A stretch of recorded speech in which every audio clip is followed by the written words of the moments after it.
night. 1 week from tonight, it gets going in the junior college ranks in Mississippi. Glenn Davis is the head coach here at Co-Lin, and he's got a pretty good challenge right out of the gate next week. First of all, good to see you. You too, man. Enjoy it.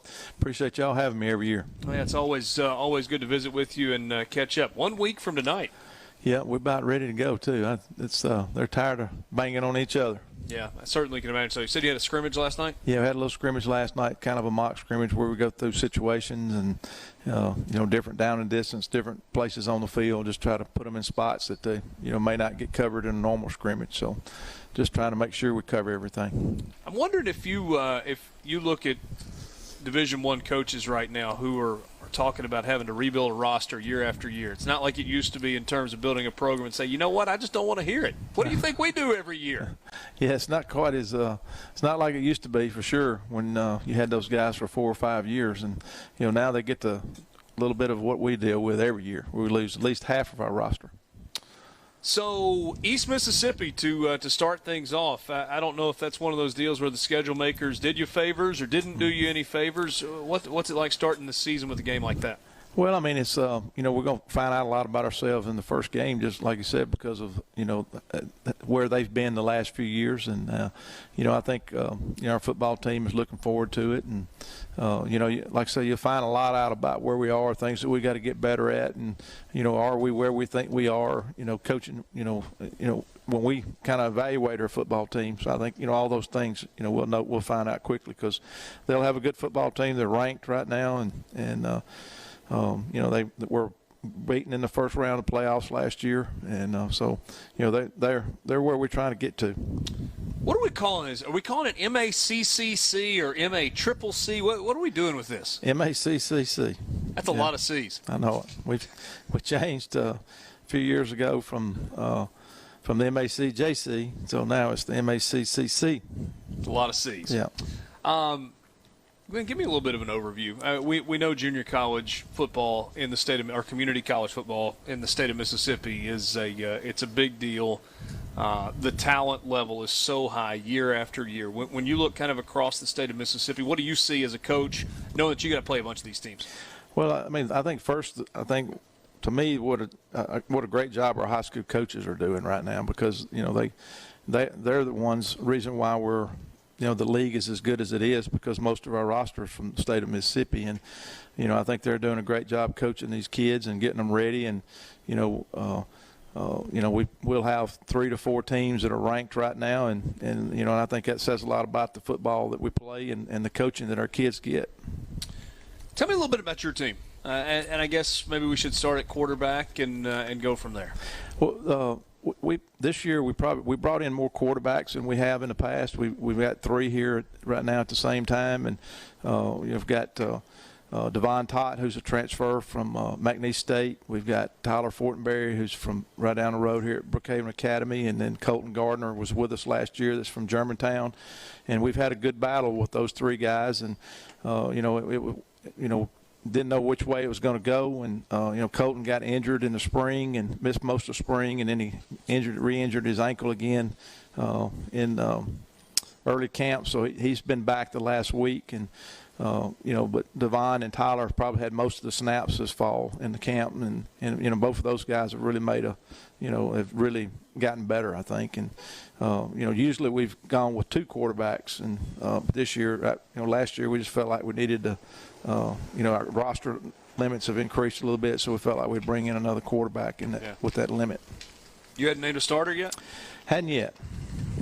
I mean, it's your chance to break news. I mean, it's the entire state of Mississippi. No, they'll find out on September the 1st. When you're evaluating 2 quarterbacks trying to get to a starter, what are you looking for? I mean, is it obvious for you or not so much? I think so. I mean, I think it's, the leadership skills, how the kid handles himself, and the thing he demands from their teammates. I think all those things are they obviously they have to play well, but those the intangible things are things that you always look for in quarterbacks. And sometimes the most talented guy is not your starter. I mean, it's the guy that has all the intangible things. Yeah.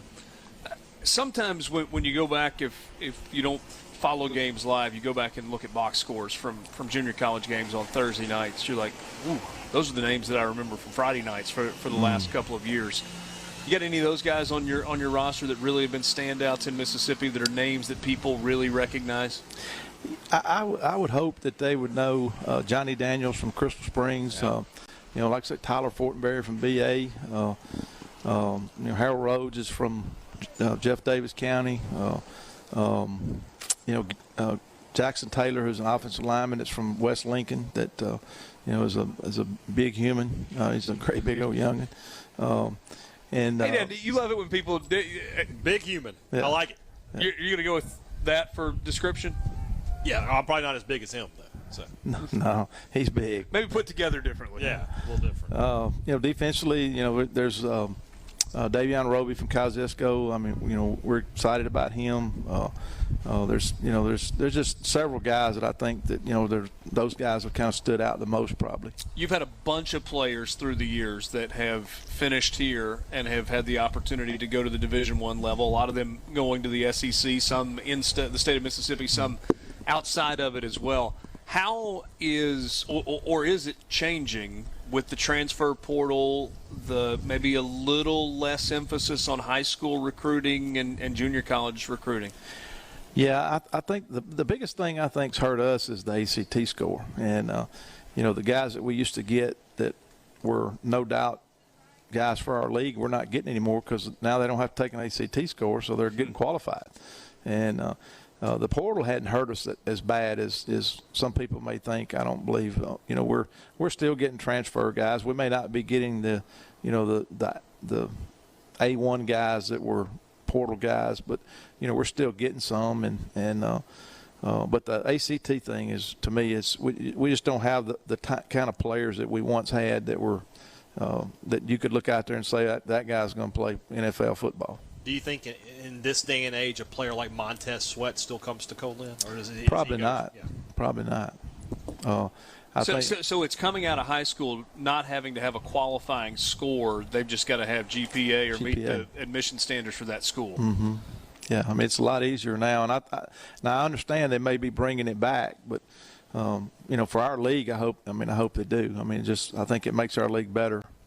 Well, there's an argument to be made that it also helps those guys get ready for the college experience as well. I think that's why they have it, is because of that. And, and I think our league has done a great job of getting kids ready for that. And, I think there's a lot of players that have played in this league that are playing in the SEC and other colleges throughout America that I think would testify to that. And, I think all of us in the league have had kids to do that. And, I think that's what's made our league special, I think, because of that. And sometimes we've even had kids that weren't highly recruited, and they've came and played in the league, and they've played their way into something better. And I think that's a big positive for the league too. Do you ever look around where we're sitting right now and go, man, we didn't have all this when I started? The field with the condition that it's in right now, field house, the press box, all the construction, the video board, just all of it. Oh yeah, I mean it's it's stuff that I've been trying to get for 18 years, and I've talked about with different presidents, and I have to give Dr. Elon Sims credit for having a vision and being willing to step out probably of our comfort zone and get stuff done. And there's more stuff to be done, and she's working on it. And like I said, I have to give her a lot of credit for getting out of her comfort zone, or getting the college out of its comfort zone and just being status quo. And I'll never forget, in 2012, Dr. Nettles told us when we won the state championship, he said, you've probably screwed up. I said, well, yeah, probably did. I said, we did a lot with a little, didn't we? He just laughed and said, yeah. And it was true. I mean, I had said it to him several times, and he threw it back at me. And, he said, you did a lot with a little. And, that's kind of where we're, probably if we'd have done stuff back then, we would be ahead of everybody. Yeah. And You know, a few years ago, you might not have been real excited about 2 high school football games happening on your field after the amount of rain we've had in the last week. Definitely wouldn't have, and it's a big deal. I mean, King's Daughter's done a great job with this, and we've got one of them eating up their pregame meal right now, and I think they've helped us, and the exposure we've gotten from them has been really good, and it's a big deal for to be able to play on the turf and try to give them a game day experience in a college stadium. Well, it's a first-class experience all the way around. Always good to visit with you. Thanks so much for spending a few minutes with us. Sure. Glad to do it. Appreciate y'all so much. Glenn Davis, head football coach at Co-Lin.